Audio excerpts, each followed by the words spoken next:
pessoas de verdade. Cumpre teu chamado para mim. O Senhor Jesus nos disse que durante a nossa vida nós teremos aflições. Ele nunca nos enganou, né? Nesse mundo tereis aflições. Tende bom ânimo, eu venci o mundo. Sabe, se nós pudéssemos colocar num saco, num pacote, cada uma das nossas decepções, desilusões, traumas, traições, seria um saco bem grande, não seria? E na verdade isso não é uma coisa visível, mas ela existe. Tudo isso fica na nossa alma. A nossa alma carrega um pacote de desilusões, de decepções, de tristezas. E a palavra que eu quero compartilhar com você é como vencer a dor da decepção. Porque dói. Dói na alma, não é? Mas você sabe, a dor em si não é ruim, a dor é benéfica, a dor é um aviso. Fica mais fácil a gente entender como a dor pode ser benéfica fisicamente. Se você estiver esquentando água para fazer um macarrão e inadvertidamente você colocar o seu dedo na água fervendo, se você não sentisse dor, o que ia acontecer com o seu dedo?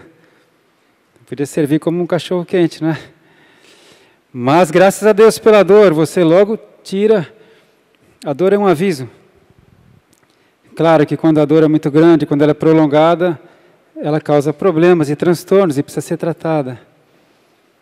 Mas a dor é benéfica em si, é um aviso.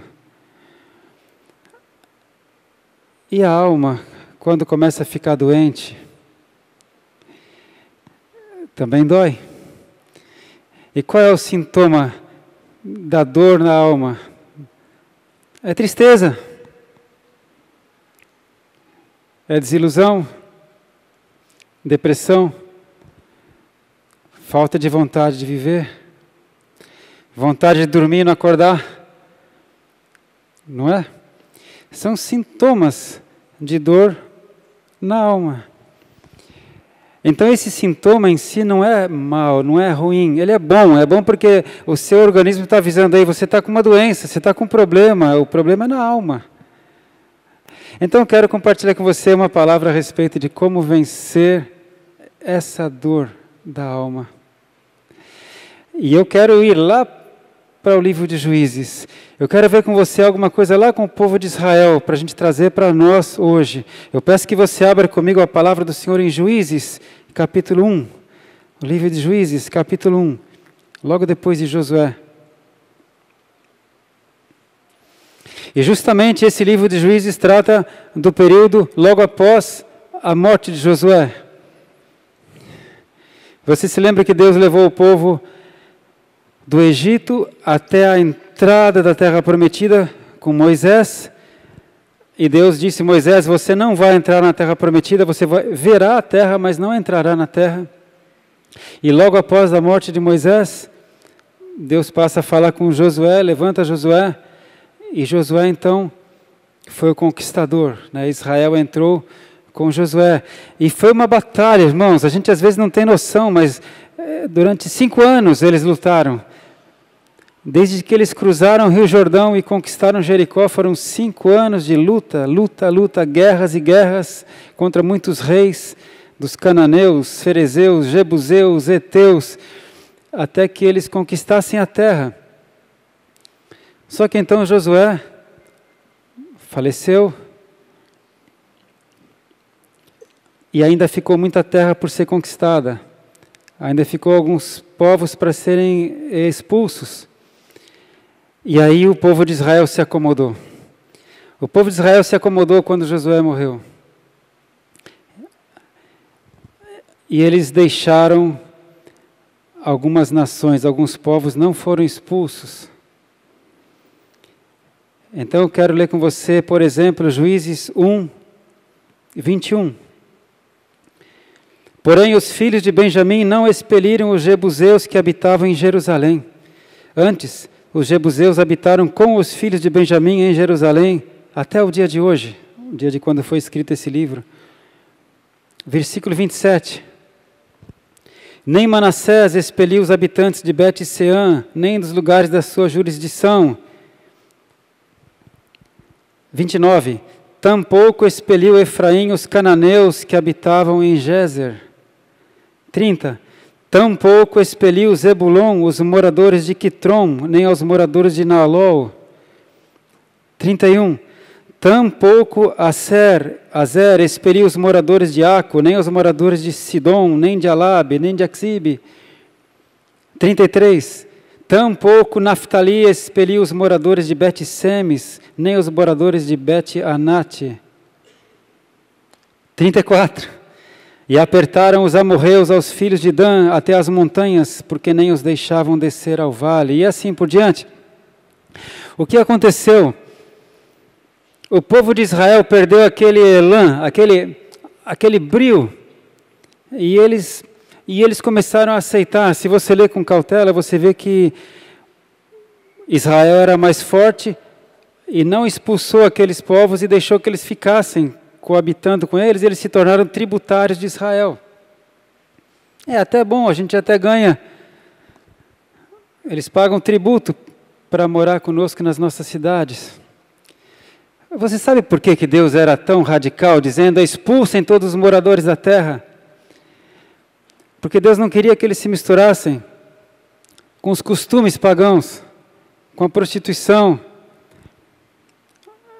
que eles tivessem contato e adorassem os outros deuses das outras nações. Você tem que se lembrar que naquela época não havia a Bíblia. A tradição era oral, era transmitida oralmente. Hoje nós temos a Bíblia. Eles não tinham. Então, se eles não se guardassem dos outros povos, dos outros costumes, dos outros deuses, naturalmente, fatalmente, eles iriam perdendo a essência da lei de Deus e a palavra não chegaria até nós hoje. Percebe? Hoje nós que temos a palavra, quantas vezes nós não lemos e não cumprimos? Imagina se não houvesse a palavra. Então Deus falava: essa terra de vocês, vocês entrem, eu vou ajudar vocês, vocês expulsem os moradores.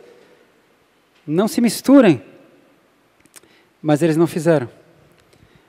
Eles não fizeram. E eu quero trazer aqui um paralelo já para a nossa vida. Toda vez que você deixa entrar na sua casa, através da televisão, da internet, do celular, os costumes do mundo, a prostituição, os valores do mundo, você está coabitando com o mundo. E pouco a pouco, se você não prestar atenção, você começa a desacreditar da Bíblia, porque ela parece radical, e você começa a aceitar o que é politicamente correto. E quando você menos der por conta, você já está acreditando em outros deuses. Por exemplo, Mamon, o Deus das riquezas. Sutilmente ele entra.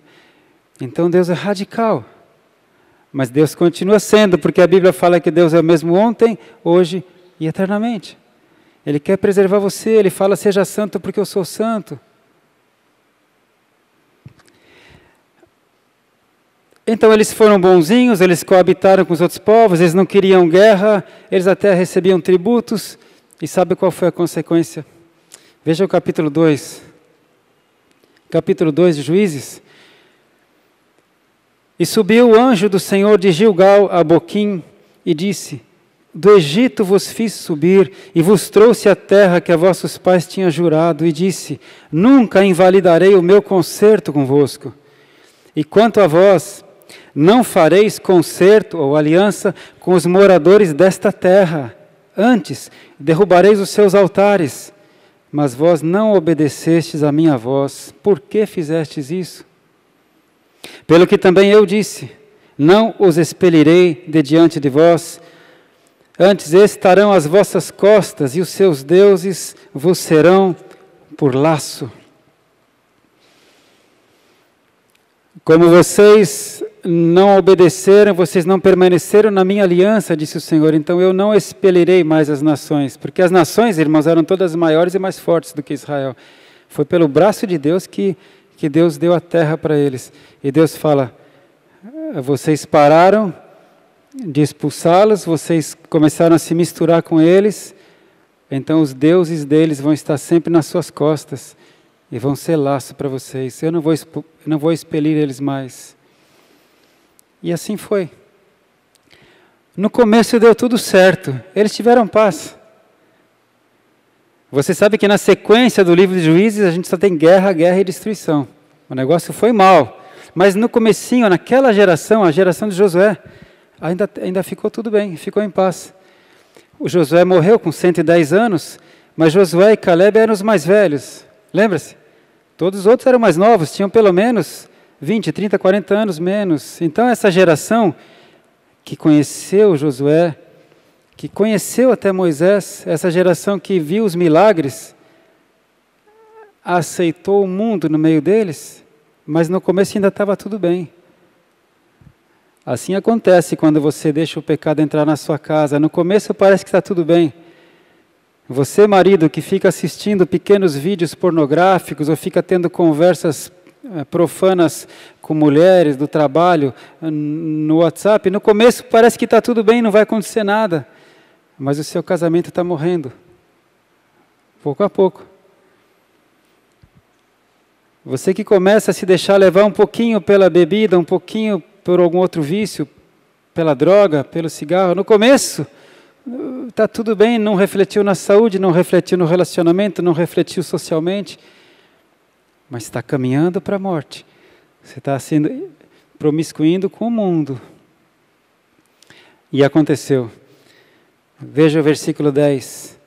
E foi também congregada toda aquela geração a seus pais, então aquela geração começou a morrer, e outra geração após eles se levantou, os seus filhos, geração que não conhecia o Senhor, nem tampouco a obra que fizera a Israel.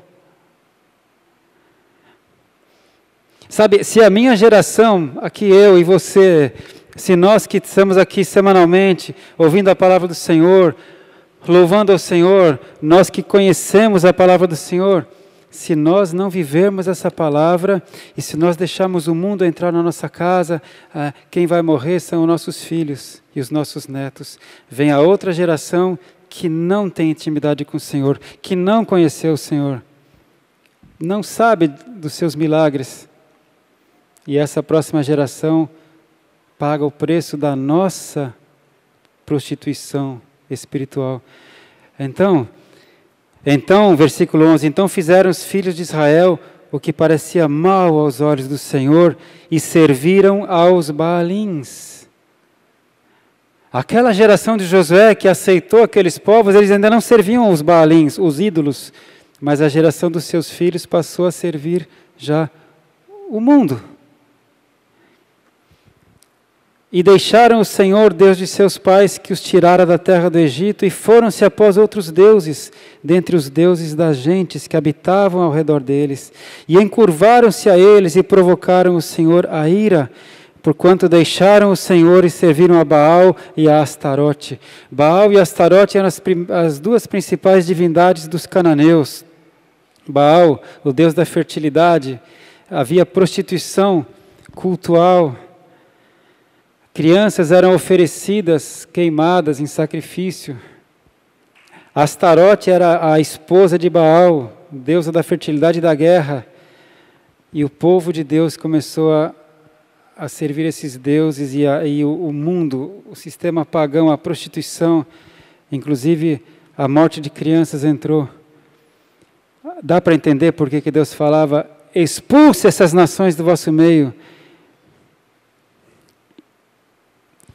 Pelo que a ira do Senhor se acendeu contra Israel e os deu na mão dos roubadores e os roubaram. E os entregou na mão dos seus inimigos ao redor e não puderam mais estar em pé diante dos seus inimigos.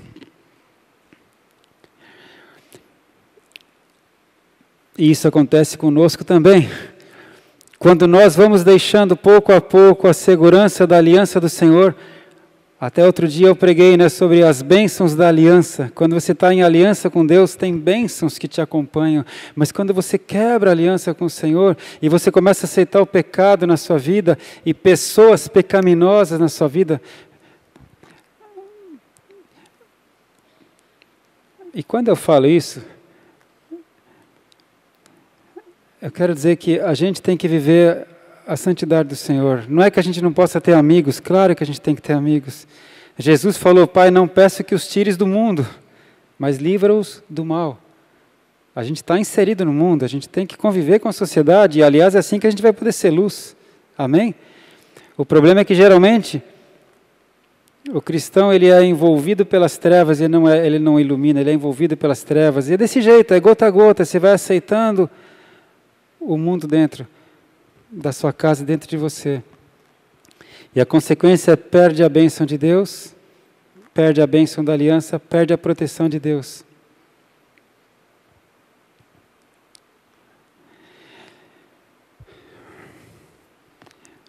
E uma das consequências do pecado é dor na alma. É quando você começa, como eu disse, um pouquinho de prostituição aqui na internet, um pouquinho de deixa de congregar, um pouquinho de deixa de ler a Bíblia, aí começa a ficar um pouquinho frio espiritualmente, começa a perder um pouco a alegria do casamento, começa a perder um pouco a motivação das coisas, mas você ainda não percebe, porque ainda não está doendo na alma. No começo, parece que está tudo bem. Quando você percebe, não tenho mais vontade de ler a Bíblia, não tenho mais vontade de adorar a Deus. Eu estou em dúvida com relação a Deus. Quando você percebe, eu não tenho mais alegria no casamento, eu não tenho mais vontade de levantar da cama de manhã. Quando você percebe, já está com o sintoma da dor na alma. E geralmente a dor começou lá atrás com o pecado do afastamento de Deus. Você percebe? O pecado, ele vai entrando devagarzinho, pouco a pouco, você não percebe. Você só vai perceber quando já tem tristeza, depressão, ansiedade, vontade de chorar, vontade de morrer. E aí o que a gente pode fazer? Como vencer essa dor da decepção? Muitos anos depois do tempo de Juízes, Deus cumpriu uma promessa. Deus tinha feito uma promessa para Abraão. Ele falou, Abraão, a partir de você, eu farei uma grande nação. E em ti, Abraão, serão benditas, serão abençoadas todas as famílias da terra. Por quê? Porque a partir de Abraão, chegaria o Salvador. Aleluia! Eu quero então agora ir com você lá para o Novo Testamento, lá para Mateus. Mateus capítulo 1. Mateus 1.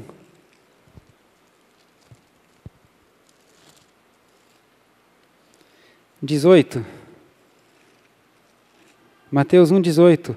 Ora, o nascimento de Jesus Cristo foi assim. Estando Maria, sua mãe, desposada com José, antes de se ajuntarem, antes de terem relação sexual, achou-se ter concebido do Espírito Santo. Então José, seu marido, como era justo e não a queria infamar, intentou deixá-la secretamente, porque ela poderia até ser apedrejada, porque naquela época eles casavam-se virgens, tanto o homem como a mulher. E aliás, esse é o padrão de Deus ainda para hoje. Por antiquado que pareça, para a nossa sociedade moderna, o padrão de Deus é que o homem e a mulher casem-se virgens, porque quando eles então têm a bênção de Deus e coabitam, né, na linguagem bíblica, então aí Deus os faz uma só carne. E José, sendo homem justo, não queria infamar Maria, ele secretamente ele pensou, vou embora. E projetando ele isso, eis que em sonho lhe apareceu um anjo do Senhor dizendo, José, filho de Davi, não temas receber a Maria, tua mulher, porque o que nela está gerado é do Espírito Santo.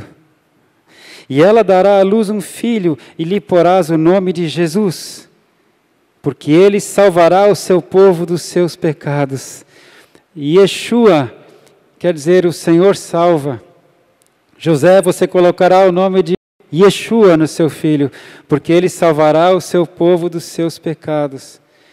Tudo isso aconteceu para que se cumprisse o que foi dito da parte do Senhor pelo profeta, que diz: eis que a virgem conceberá e dará à luz um filho, e ele será chamado pelo nome de Emanuel. Emanuel, traduzido, é Deus conosco. E José, despertando do sonho, fez como o anjo do Senhor lhe ordenara e recebeu a sua mulher.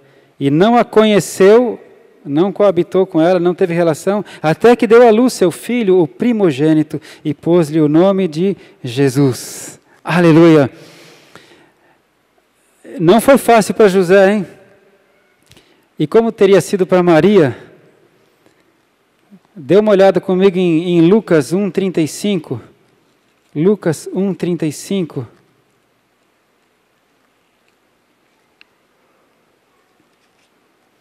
E respondendo o anjo, disse a Maria: descerá sobre ti o Espírito Santo, e a virtude do Altíssimo te cobrirá com a sua sombra, pelo que também o santo que de ti há de nascer será chamado Filho de Deus. Imagina a situação daquela moça virgem. Ela será grávida antes do casamento, mas o anjo do Senhor fala: não tema, o Espírito Santo virá sobre você, vai te cobrir com a sua sombra, e você vai ter o Filho do Altíssimo. O seu nome é Jesus, é Yeshua, porque ele salvará o seu povo dos seus pecados. Ele é Emanuel, ele é Deus conosco. Você se lembra o que geralmente causa as nossas dores de alma? Problemas de relacionamento, problemas com pessoas que nos fazem mal, ou com as quais nós fazemos mal, ou pecados que entram na nossa vida e vão nos matando aos poucos. Pecados nossos, pecados das pessoas, que causam ferida na alma. E quem é que pode nos salvar disso? Quem salvará o seu povo dos seus pecados? Jesus, porque ele é Deus conosco. Amém? Deus deixou José e Maria numa situação tão delicada, aqueles jovenzinhos, mas ele fez isso por amor a nós, porque Deus tinha que vir ao mundo como homem, porque ele como homem, ele levou os nossos pecados sobre si. Por isso a Bíblia fala: Jesus Cristo, homem. Há um só mediador entre Deus e os homens, Jesus Cristo, homem. Ele tinha que vir como homem. Então ele nasceu de forma milagrosa. Para a nossa geração, hoje é fácil entender isso, né? Uma inseminação artificial. Hoje é possível introduzir um óvulo fecundado, portanto um ovo, no útero de uma mulher. Hoje é possível introduzir um óvulo fecundado no útero de uma vaca ou de uma ovelha. Hoje existe inseminação artificial assim. Mas imagina naquela época. Não foi o óvulo de Maria, nem o espermatozoide de José. O Espírito Santo gerou Jesus no útero de Maria. Porque Deus te ama. Porque Ele enviou o Salvador para nos salvar dos nossos pecados. Ou você leva o seu saco de desilusões, de traumas, de decepções a vida inteira, ou então o nosso Salvador pode levar esse saco, esse pacote. Amém? Percebe? À medida que o saco vai ficando mais pesado, mais decepção, mais traição, mais trauma, mais desilusão, isso pode secar os ossos. A dor do coração seca até os ossos. Você pode se tornar uma pessoa rancorosa, fechada, triste, uma pessoa vingativa, se você for ficar levando isso. Mas Deus enviou o Salvador, Deus conosco, Emanuel, para me salvar dos meus pecados. Aleluia!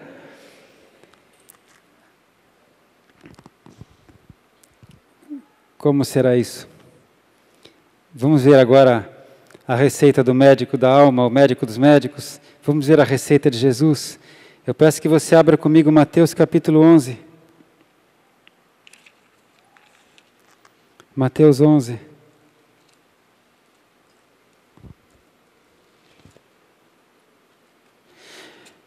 Quando você tem uma dor física, você vai ao médico e ele te dá uma receita.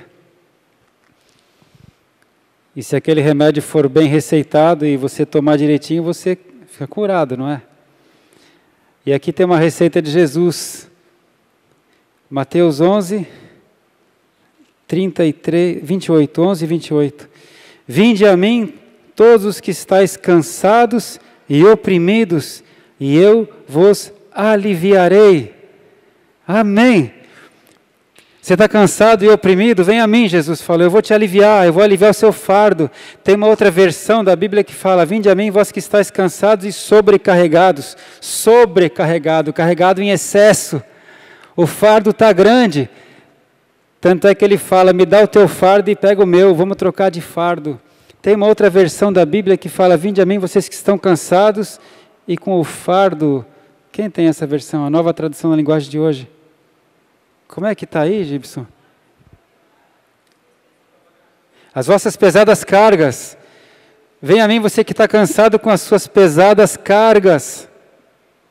Lembra do pacote de desilusão que as pessoas vão colecionando durante a vida? O adolescente não tem muito isso, o adolescente ainda tem só sonhos.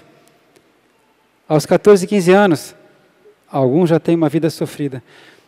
Mas, de repente, você pega aquele jovem de 15 anos e encontra ele com 25 anos, e 10 anos fizeram estrago. Aquele jovem agora de 25 anos já está fechado, já não é mais alegre, já não tem mais esperança, porque o pacote já está grande. Já teve desilusão, sofrimento, traição. E aí Jesus chega agora e fala, vem a mim você que está cansado de carregar seus pesados fardos, e eu vou te aliviar. Afinal, Ele é o Salvador que nos salva dos nossos pecados. Ele é Deus presente. Aleluia! E Ele tem uma receita, é a receita do médico. Tomai sobre vós o meu jugo e aprendei de mim, que sou manso e humilde de coração, e encontrareis descanso para a vossa alma. Porque o meu jugo é suave e o meu fardo é leve.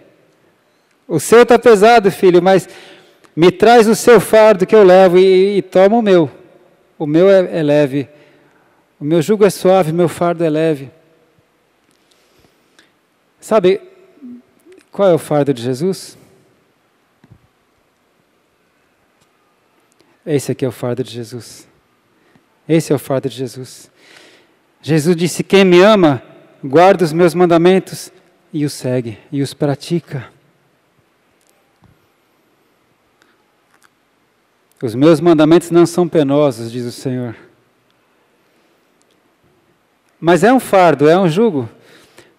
Porque muitas vezes Deus vai falar para você, filho, para de fazer isso que você está fazendo. E às vezes a vontade dele não é a nossa. Muitas vezes. Esse é o fardo, é obedecer a Ele. Ele vai falar para alguns hoje aqui, olha, para de ficar se escondendo atrás dessa farsa e para de ver a internet, que você está assistindo porcaria na internet. Se você quer o meu fardo para eu pegar o seu.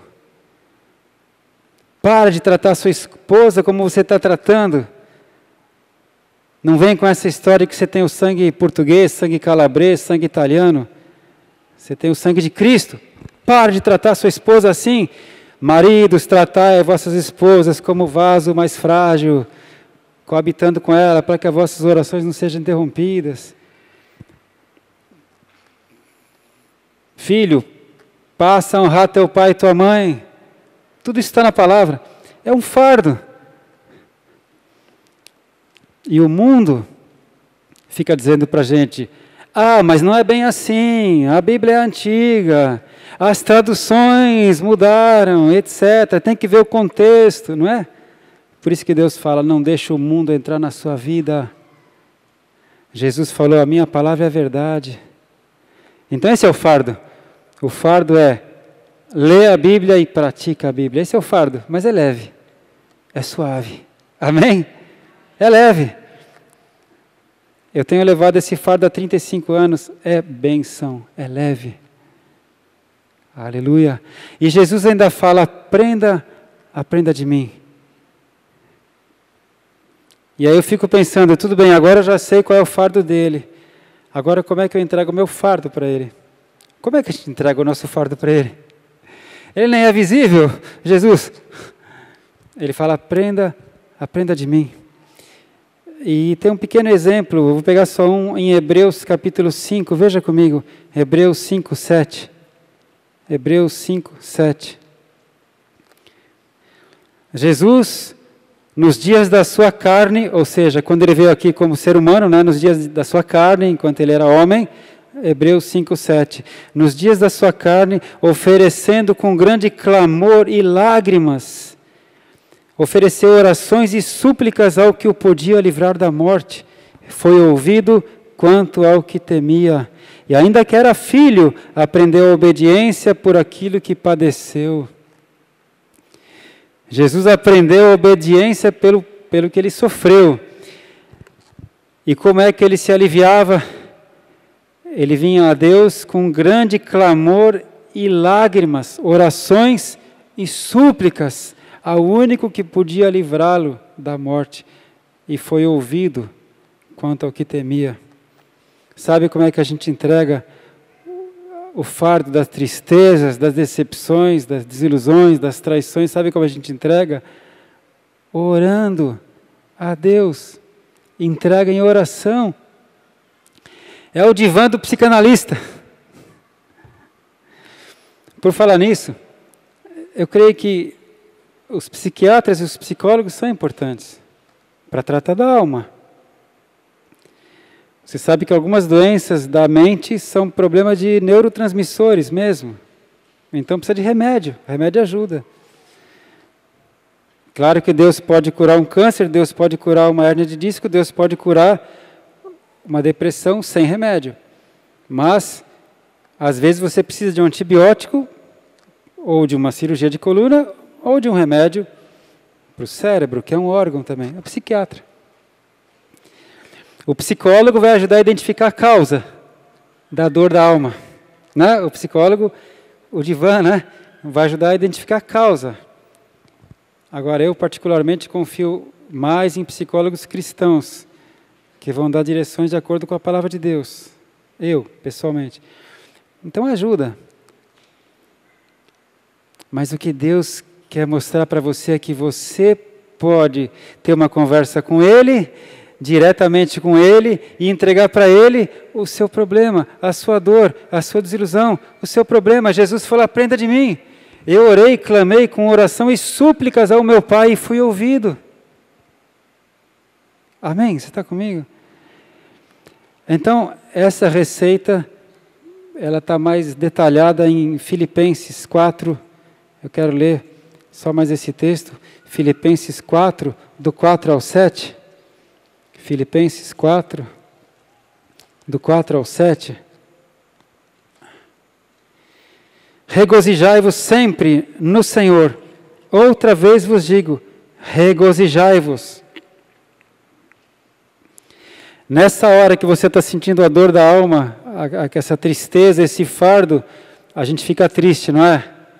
A pessoa fica triste, fica rabugento, carrancudo. Se você tem um cachorro em casa e você tem a amizade com ele, quando você chega em casa você está muito nervoso, muito bravo ou muito triste, o seu cachorro sente, percebe. Pode ver, ele já nem vem assim. O cachorro percebe, né? E aí Deus te fala, regozijai-vos, alegrai-vos, sempre. Mas você fala, mas como, Deus? No Senhor. Alegre-se no Senhor. Então a primeira parte da receita, para você sair desse estado de decepção, comece a se alegrar no Senhor. A alegria do Senhor é a sua força. Para de olhar para o problema. Para de olhar para a pessoa que te causou mal. E olha para o Senhor. Ele é bom o tempo todo. Ele é bom o tempo todo. Traz à memória as coisas que te trazem esperança. Volta a olhar para Ele. Alegre-se no Senhor. Amém? Seja a vossa equidade notória a todos os homens. Seja a vossa gentileza. Seja a vossa moderação percebida por todos os homens. Porque nessa hora que você está assim, machucado, você se sente meio que no direito de agredir. Afinal de contas, eu fui machucado e eu não confio mais em ninguém. E eu não gosto mais de ninguém. E é igual o gato bravo. O gato bravo, você chega perto dele, ele já mostra o sentimento dele para você.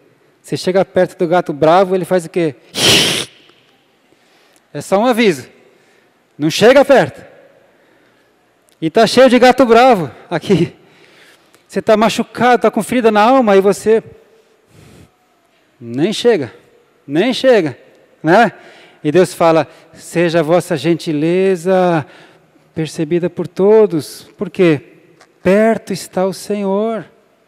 Emanuel, Deus conosco, Jesus está perto. Deus, mas eu não estou com vontade de ser gentil. Mas eu estou com você, Jesus fala, eu estou com você. Pode ser gentil. Eu não consigo nem olhar para Ele. É para olhar para Deus. É para se alegrar nele. E seja gentil. Olha que bênção. Não estou gostando dessa receita, você está? Tem receita que é amarga, irmão. Hoje em dia tem remédio sabor uva, sabor tutti-frutti, sabor morango, mas mesmo assim é ruim, né? Injeção de penicilina e B12 dói muito, né?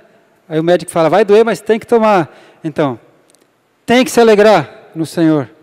Tem que ser gentil. Amém? Você não quer sair da depressão, não quer vencer essa dor, não quer se aliviar desse fardo? Que mais, Senhor? Tudo bem? Chega? Não. Não estejais inquietos por coisa alguma. Qualquer coisa que te incomodou, está te machucando, não fique inquieto. Antes, as vossas petições sejam em tudo conhecidas diante de Deus, pela oração e súplicas. Não foi o que Jesus fez lá em Hebreus 5:7? Ele clamou com oração e súplicas. Tudo que te preocupa, que te perturba, que te inquieta, entrega para Deus, com oração e súplica. Súplica é uma oração mais profunda, é oração com lágrima, com ação de graças. Ou seja, eu já agradeço, porque eu creio que Deus vai me ajudar, Ele está ouvindo a minha oração. Quando eu era católico, eu tinha uma dificuldade com isso aqui, com essa parte. Porque eu tinha aprendido que a gente não podia incomodar Deus, porque Ele era muito ocupado. Eu aprendi assim. Então, aí tinha os anjos, os santos, né? Então era assim, o problema é que, eu não me lembro bem os detalhes, perdeu alguma coisa em casa, o departamento é São Longuinho, acho que era São Longuinho, não lembro. É isso? São Longuinho? Não. São Longuinho, perdeu, é ele. É casamento, meu filho, não incomoda Deus, fala com Santo Antônio, não é? Tinha um até para ter sol, eu não me lembro agora. Eu era católico, eu aprendi umas coisas com a minha mãe. Eu não estou desprezando, eu recebi da minha mãe. Mas eu tinha dificuldade com isso aqui, olha, sejam em tudo conhecidas diante de Deus as vossas petições. Eu não vou incomodar Deus com coisas pequenas. Mas Deus está falando que é para incomodar. Aliás, Deus está falando, filho, isso não me incomoda. Eu tenho prazer em cuidar de você, eu tenho prazer em tratar de você. Alguma coisa te machucou hoje? Entrega para Deus. Tira do saco, tira do pacote, entrega para Ele. Amém? É assim que a gente troca de fardo com Jesus. O fardo dele é o cumprimento da palavra dele. O meu fardo eu entrego para Ele com oração e súplica. E agradeço. E aí, Deus já dá para a gente aqui o resultado desse tratamento. Geralmente eu costumo dizer assim, quando eu preciso fazer uma receita de antibiótico para algum animalzinho, eu falo, olha, se o antibiótico estiver certo, estiver correto, em 3 dias já vai começar a melhorar. E é batata, né? Agora Deus dá essa receita para nós e já fala o resultado. Você está sem paz, o problema não é isso. Está sem paz, está sem alegria, está sem esperança. Se você fizer isso, Ele fala assim, e a paz de Deus, que excede todo entendimento, guardará os vossos corações e os vossos sentimentos, ou seja, a vossa mente, em Cristo Jesus. Aleluia! É como eu falo, é tão simples que dá raiva se eu soubesse disso. Mas agora você sabe. O difícil é colocar em ação. A paz de Cristo, que excede todo o entendimento, vai guardar os teus sentimentos, o teu coração, a tua alma. Por que guarda os nossos sentimentos? Porque a tendência é que os nossos sentimentos ficam reverberando, eles ficam voltando. Mas eu estou com raiva, mas eu estou com ódio, mas eu estou triste, mas eu fui agredido, mas eu fui ofendido, mas eu fui traído, mas eu fui... E a gente às vezes vai dormir pensando e acorda pensando, não é? E às vezes você nem está mais pensando, parece que resolveu. Na verdade não resolveu, só esqueceu. Mas basta você encontrar aquela pessoa e vem tudo de novo. Mas se você seguir a receita do céu, a paz de Cristo guarda os teus sentimentos, guarda a tua mente, protege. E isso excede todo entendimento, não se compreende. Como é possível? Fala para mim, vem com essa conversa de Jesus. Até ontem você estava aí todo deprimido, vai dizer que agora você está todo alegrinho. Não vem com essa. Excede todo entendimento, não se explica. E por isso que Jesus Cristo é o príncipe da paz. Seu nome será maravilhoso, conselheiro, Deus forte, Pai da eternidade, príncipe da paz. Por isso que a marca de Jesus Cristo, ele falou assim, olha, quando você for em meu nome, quando você entrar numa casa, quando você encontrar alguém, você diga, a paz do Senhor seja convosco, porque nós levamos a paz do Senhor. E isso não é cumprimento, não é cumprimento, não é saudação, é bênção. Porque Jesus falou que se você saudar com a paz do Senhor e a pessoa não quiser receber, a paz volta para você. Não é um cumprimento. É uma unção liberada. Amém? Então é isso que Deus tem para nós. Como vencer a dor da decepção? Entrega para Jesus. Entrega em oração. Olha para Deus. Para de olhar para a pessoa e para o problema. Olha para Deus. Está difícil, então clama com súplicas. E já começa a agradecer. Seja gentil, seja amável, alegre-se. E quando você menos esperar, você percebe, sabe o quê? Eu estou sentindo paz de novo. Eu dormi essa noite. Eu passei um dia inteiro e não pensei mais naquilo. Alguma coisa aconteceu. Louvado seja o nome do Senhor. Essa bênção tem aqueles que têm Jesus Cristo, porque Ele salva o seu povo dos seus pecados. Ele é Deus conosco. Amém? Aleluia. Que tal nós colocarmos em ação agora essa palavra? Você pode entregar hoje, começar a entregar hoje esse fardo para Ele. Vamos fazê-lo? Vamos colocar de pé? Obrigado, Senhor Deus, por essa palavra, Senhor. Eu peço que agora o Senhor ajude cada um de nós a colocar essa palavra em prática, Senhor. Porque eu creio que a Tua palavra, Senhor, é para mudar a nossa vida. Eu creio que a Tua vontade é que cada um dos Teus filhos saia daqui liberto, Senhor Deus. Em nome de Jesus, Pai. Amém. Eu quero chamar o Ministério de Louvor aqui. Vamos apagar um pouquinho as luzes.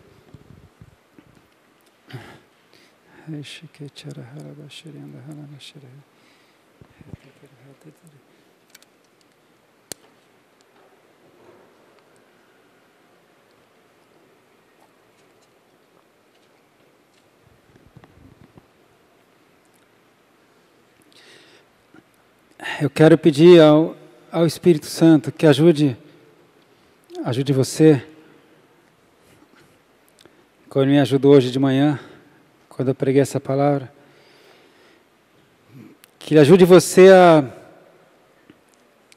a ir lembrando do que você tem que cortar da sua vida, tirar o que não presta.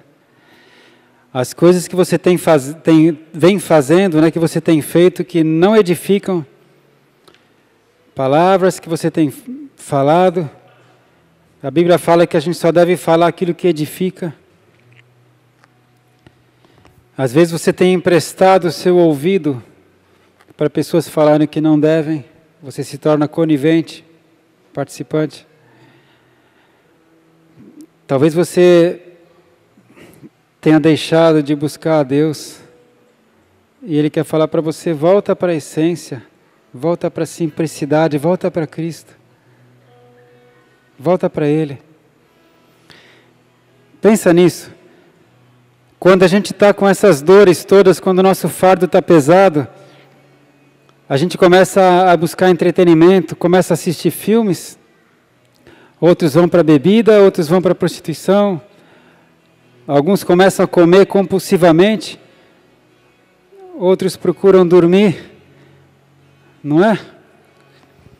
E quando a gente tem que voltar para a essência é Jesus. A essência é Jesus. Volta para Jesus. Jesus quer que você volte ao primeiro amor com Ele.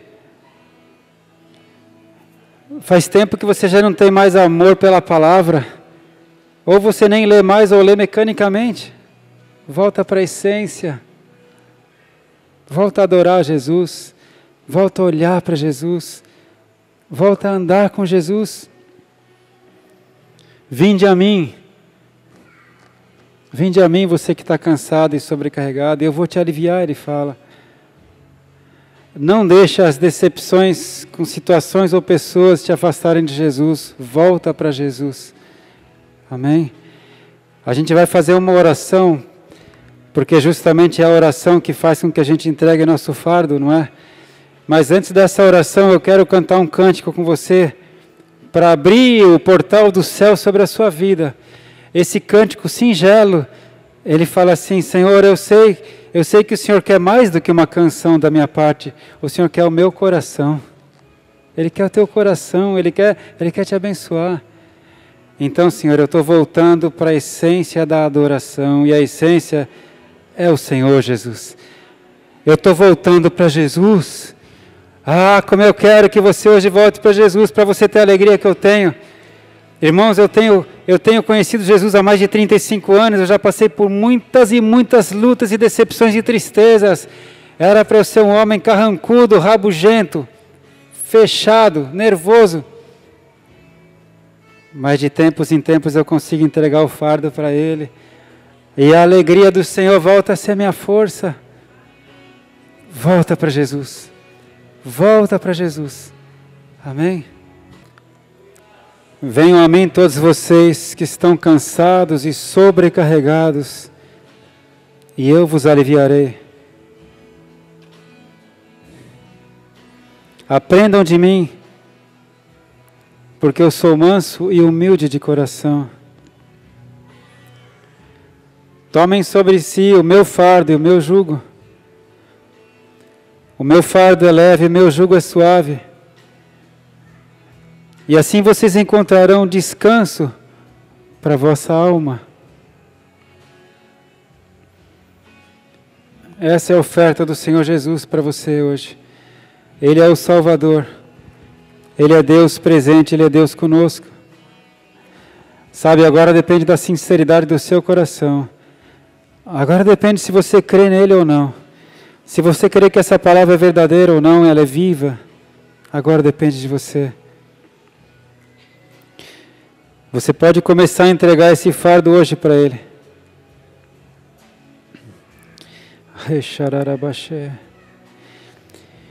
Se você quer, eu quero fazer uma oração, eu vou pedir que você repita ela comigo, tá bem? A gente vai entregar esse fardo para Ele agora.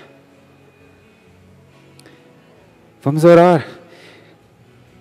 Senhor Deus, eu te peço perdão,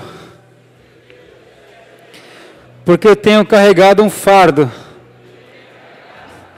eu tenho aceitado as decepções, as tristezas, as desilusões, e isso tem machucado a minha alma, mas eu quero te entregar agora, Jesus, esse fardo. Espírito Santo, eu peço que me ajude.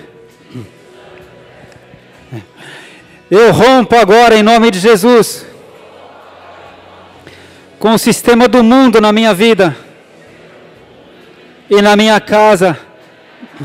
Eu não aceito mais prostituição. Eu não aceito mais imundícia. Eu não aceito mais murmuração. Eu não aceito mais procrastinação. Eu quero liberar perdão. Senhor Deus, eu quero olhar para o Senhor e me alegrar no Senhor. Oh Espírito Santo, me ajuda. A partir de agora, eu quero ser gentil.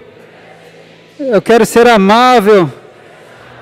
Porque o Senhor está comigo, Jesus. Senhor, eu te entrego agora as minhas desilusões. Eu te entrego minhas tristezas, as minhas feridas de alma. Eu te entrego, Jesus. E eu recebo por fé a tua paz, Senhor Jesus. A tua paz inunda meu coração, Senhor. E eu já te agradeço, porque eu sei que o Senhor está ouvindo o meu clamor, Senhor. Obrigado, Jesus. Obrigado pela paz. Obrigado pela esperança. Obrigado pela saúde. Em nome de Jesus. Amém. Aleluia. Sabe, a tristeza de alma seca até os ossos, mas quando a alma está alegre, rejuvenesce. Aleluia. Amém. E esse primeiro começo que você fez agora foi só um começo. Você só tirou a tampinha do saco e entregou os primeiros pacotes para Ele. Claro, os pacotes têm nome, as situações têm nome, as pessoas têm nome. Você agora já sabe como fazer. Oh, Jesus Cristo falou, você entra no teu quarto, fecha a porta e o Pai que ouve em secreto te ouvirá. Aleluia. Quantas vezes você tem que chegar no coração do Pai e falar, Pai, eu estou triste. Posso conversar? Deixa eu te entregar algumas coisas. Começa a fazer isso. Amém? Você vai começar a ter vontade de se alimentar da palavra. Você vai ter vontade de congregar de novo. Você vai ter vontade de falar com Ele. Aleluia! E esse pouco que você já recebeu agora, você já pode compartilhar. Ainda não terminou o culto, tá? Ainda vai ter a bênção, mas eu peço que você já compartilhe com alguém que está aí perto. Assim, ó, a paz do Senhor. Recebe a paz do Senhor. A paz do Senhor. Recebe a paz do Senhor. Ela é real. A paz do Senhor. Amém? A paz do Senhor.